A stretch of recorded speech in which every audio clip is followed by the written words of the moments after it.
everyone, welcome to Pai's Kitchen. I am making my very first bread recipe on the show, but not any kind of bread. I am making Asian-style fluffy lettuce cloud bread. Now in Asia, they like to call this Hokkaido milk bun. Not because I'm using milk from Hokkaido or anything, that's just the name that they use.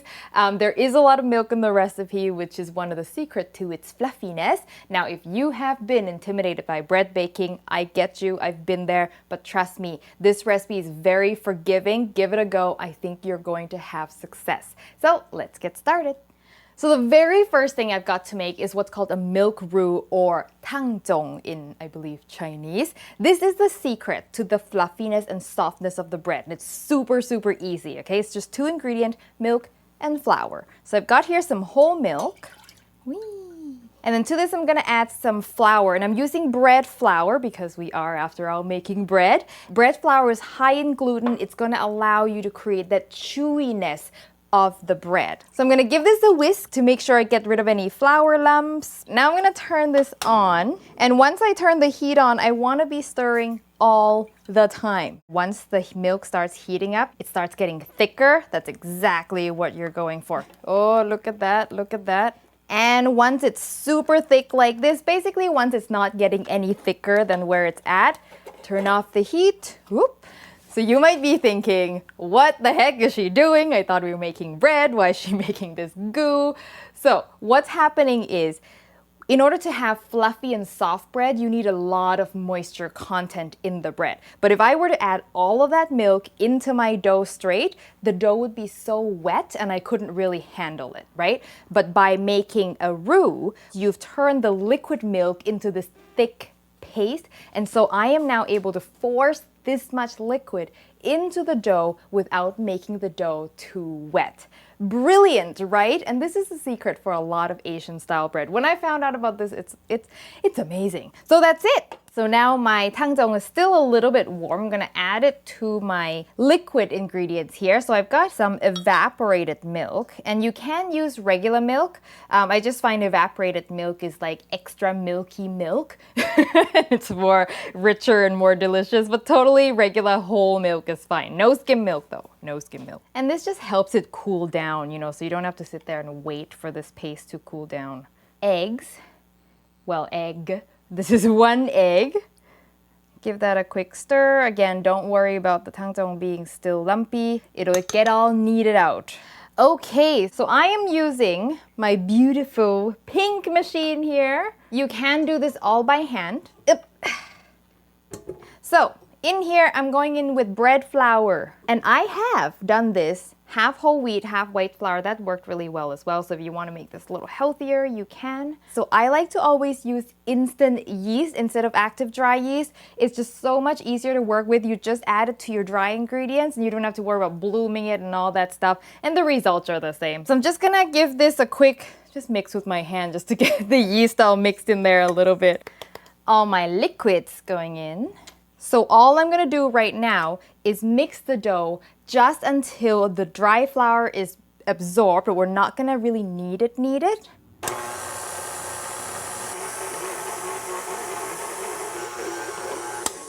Okay, so that's good enough. So there's no more dry flour in the mix, but the dough is still quite rough. I'm gonna let it rest at this point for 20 minutes. And this is a process called autolyse. I think that's how you pronounce it.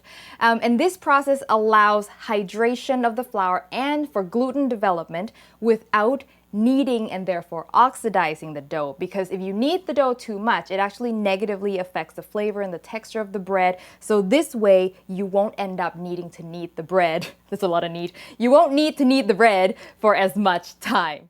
So the bread is well rested. We're now going to continue the kneading process. So make sure I lock this first and on low. And now I'm going to add my seasoning, my salt and sugar. And I didn't add the salt and sugar in the beginning because it can interfere with the autolysis. And the sugar, you can actually add more. I'm only adding a couple tablespoons. If you want this to be a sweeter bread, I found that 3 works really well. 4 will make it distinctly sweet. So it just depends on, you know, what kind of bread you're going for. So when you first add the sugar and the salt, it'll kind of spin like crazy. So I just like to stop it and scrape it off the hook. And basically you want to keep kneading and Keep kneading it until it's smooth, okay? And I like to go every minute or so, take it off the hook and just readjust because I find you get like a piece that's stuck right here that's not getting kneaded.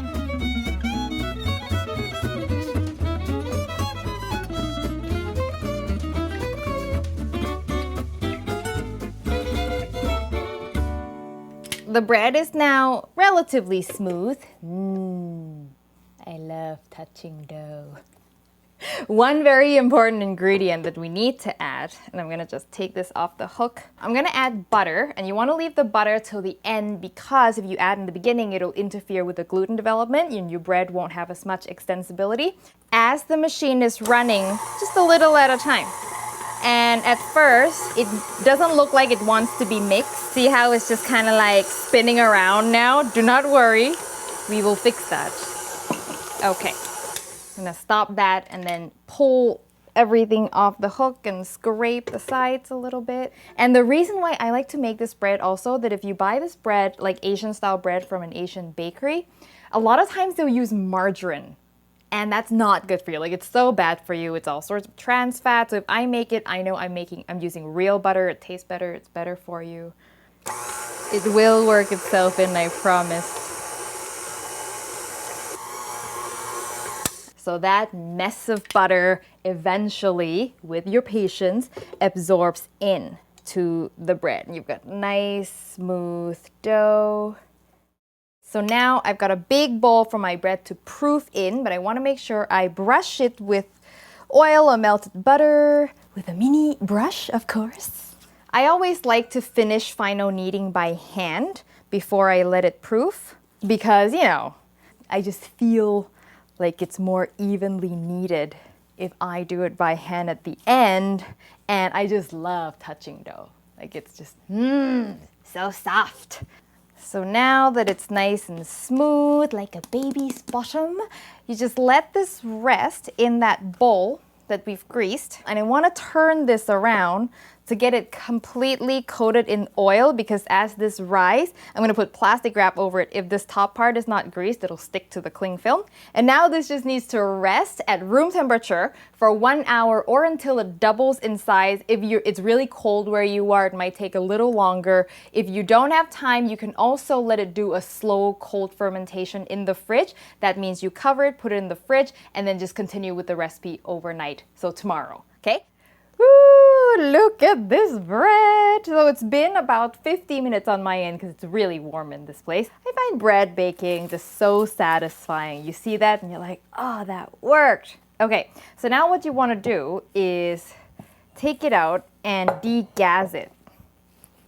Press all the air out of that. So at this point, we're in the shaping stage, and you can shape this to whatever shape you want. You can do freeform buns, you can put them in loaf pans, you can put them in anything. What I'm going to do is I'm going to do pull-apart buns. I'll put buns in a round cake pan, and then, you know, when you go to serve it, people can pull apart. I just find the pulling apart of buns one of the most satisfying things ever. For my 8-inch round cake pan, I can put 8 buns in here, and then I'll end up with 3 buns left over that I will then bake as freeform buns, okay? So you'll just have to work with whatever size pans you've got. So each bun is going to be about 65 grams. So I'm gonna just weigh each one. 67! I'm good at this. All right, you wanna form each bun into a bun. So I'm gonna just sort of press everything down and then gather the edges, and then by doing this, what you create is a smooth skin on the other side. And then what I do is I grab it with my hand and I pull it, and my pinky is sort of dragging the bottom, and then you get this nice little cute bun. Look how cute that is. And that's all you do, and then you plop it in your cake pan. Yay, and look at my beautiful flower-shaped buns. So these will need to proof again. This time I find it takes slightly less time, 45 minutes should do it. But again, if it's colder, it's gonna take a little longer. Meanwhile, preheat your oven to 375 degrees Fahrenheit, and I'll see you in a little bit. Look at my bread, and it's puffed up. It's ready to go into the oven. So I'm gonna stick it in, and then I'm gonna just reduce the temperature to 350. And that's gonna bake for, the freeform will bake for about 15, and the cake pans will bake for about 20 to 25, and that's it! And then you have soft, fluffy white bread. Look at this. Look how beautiful these are. I'm gonna flip it out. It's still pretty hot. Ah! Ta-da! Whoop! And I don't like to let it completely cool in the pan because I find the bottom starts to get soggy. So once it's got like, I don't know, 5 minutes, flip it out onto a rack and let it cool completely. But I want to show you this. Look at this texture of this bread. Oh yeah, look at that. Look how soft and fluffy this texture looks. I mean, you can just tell that's good stuff, right? Look at that. Oh. Smells so good, so buttery. It's still warm. Oh, it's like white bread perfection. So soft, but at the same time chewy and buttery. Just a hint of sweet. 2 tablespoons of sugar will get you a neutral bread that'll work in savory. It's sort of like as a dinner roll or a sandwich, or as a sweet bread. You want to fill it with something sweet?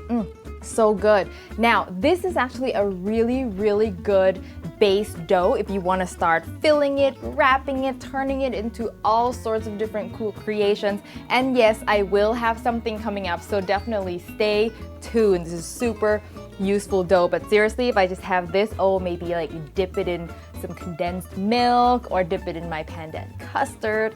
Perfect. So the recipe, as always, will be on paiskitchen.com. When you make it, send me a photo on Facebook, Twitter, or Instagram. If you haven't subscribed to the channel, make sure you do so you don't miss an episode. Make sure you also click that little bell icon so you get a notification of new videos. And if you love the show, you want to support us, check out the Patreon link in the description below, and I will see you next time for your next delicious adventure. Show me the buns again.